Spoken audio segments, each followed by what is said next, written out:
thinking about it. I've been thinking about all the things you do.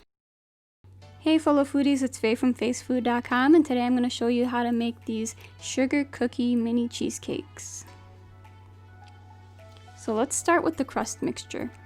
I have some cookie crumbs in my container. I'm using the Vienna Finger Cookies, but you can of course also use Golden Oreos.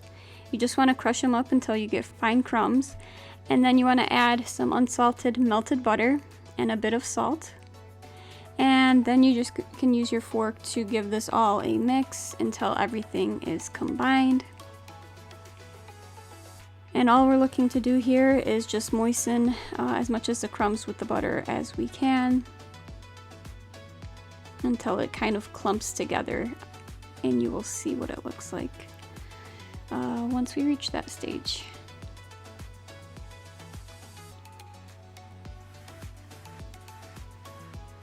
Okay, so you can see it kind of clumps up together. There's some big lumps, and that's what we're looking for.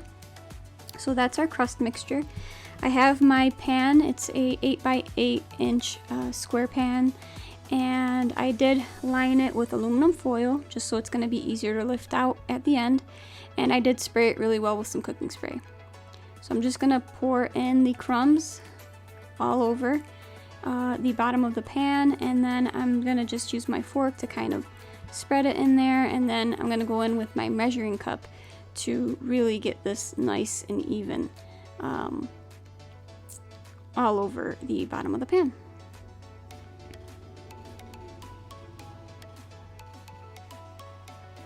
So there's no need to actually spray the measuring cup, just go in and get going on flattening it as much as possible.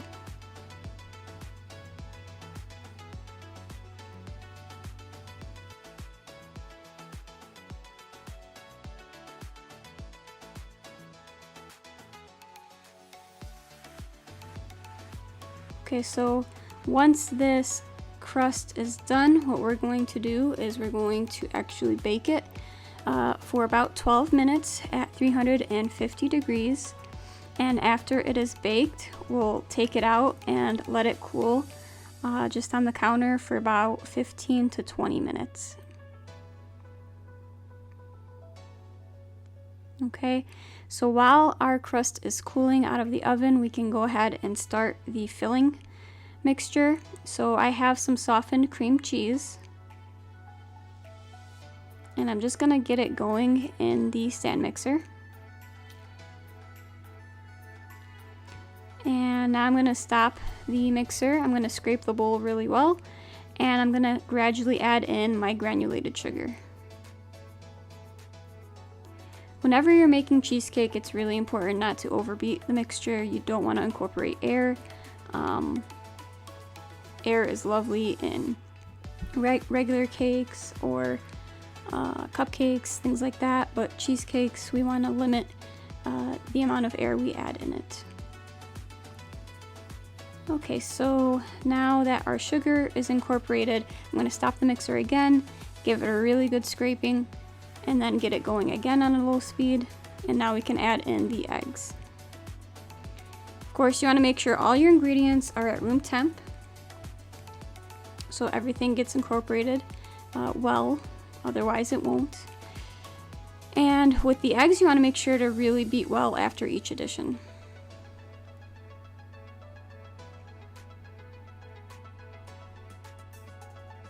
Okay, so once the second egg is in, and I mix it for a bit, I'm going to go ahead and add in some vanilla extract.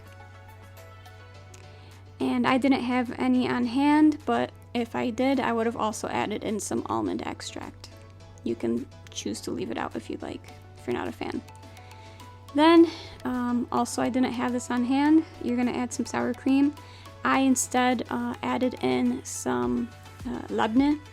And labneh is just a Lebanese style kind of cream cheese. It's very tangy. So instead of adding in the lemon and sour cream, which is going to be in the recipe, I just added in labneh all at once. I hope that makes sense. If not, the written instructions will make it make sense for you. Okay, So once we have all the ingredients in there and incorporated, I like to take it off the stand mixer, and I like to go in with a rubber spatula to kind of finish the job. Make sure nothing's sticking on the bottom, make sure all the mixture from the sides are incorporated as well, and we're good to go there. Okay, so this is what our crust looks like after it's baked and it cools and it is ready for our filling. So I'm just going to pour the filling in all at once.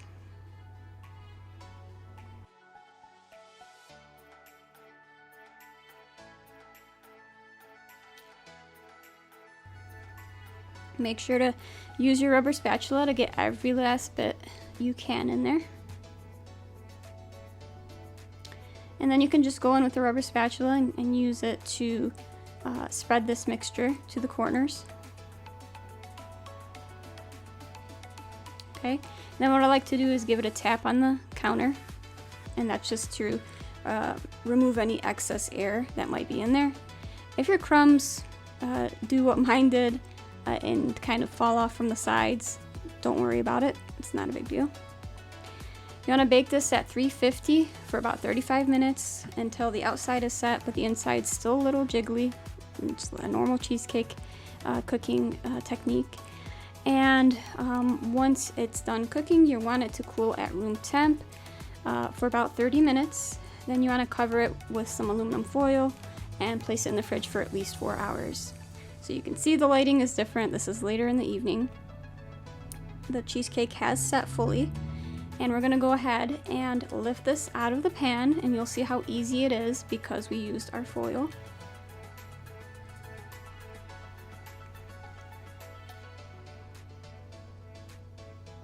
All right, so you just kind of unravel the sides and then gently lift up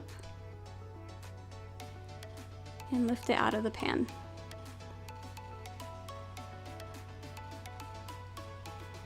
Okay. So now what we can do is begin to cut our bars. Now I like using a French knife for this. You can also use a serrated knife, but I do like and prefer the French knife. And what you want to do is either use some very, very hot water or use a blowtorch to heat up your knife. And after each cut, I like to actually wipe my knife. So this way we can get a nice clean cut. I'm just going to cut it in half, and then I'm going to cut that half in half, like so. And then I'm going to do the same thing to the other side.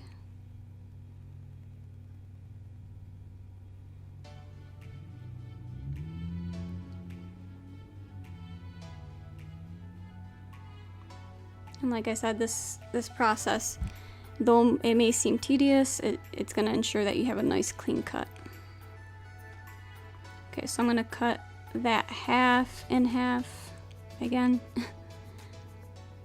and then do the same thing to the other side. And then I cut them in half lengthwise, if that makes sense.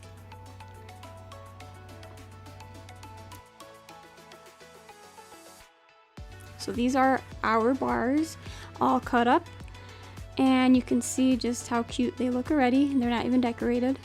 We've got some nice clean cut cheesecake bars. And these are best served right out of the fridge, just like any other cheesecake. Alright, now what we're going to do is we're going to take it up another notch, and we're going to actually decorate it. I'm not going to decorate all of them because whenever you decorate with whipped cream, you really want to make sure to serve them immediately, or serve whatever you're putting whipped cream on immediately. So I'm just going to do half of these with some whipped cream just to show you how you can decorate them. So I'm just piping a small rosette of whipped cream. And then I'm gonna just add some sprinkles on top. And if you wanted to put like half of a cookie, if you have some spare cookies or maybe some cookie crumbs, you can get really creative here. That's the fun part of baking and cooking, is the decorating and the end kind of the plating process. So you can really have fun and get creative here. Alright, so these are our completed sugar cookie mini cheesecakes. They taste divine. They're nice and rich, not super sweet, and just the perfect bite of cheesecake. It's a great alternative if you have a birthday party coming up. They're a great party snack, so I hope you guys do give this a try. They're wonderful, and as you saw, incredibly easy to make. So for the full recipe, go to faysfood.com, subscribe to this channel for more great videos on the way, and comment below if you have any comments or questions. Until next time, guys, have a wonderful day. I've been reading you to figure what you're down for. I wanna figure out to make it come around. But we should quit the game and settle things right here, right now. I've been thinking about it. I've been thinking about all the things you do. I wanna take you from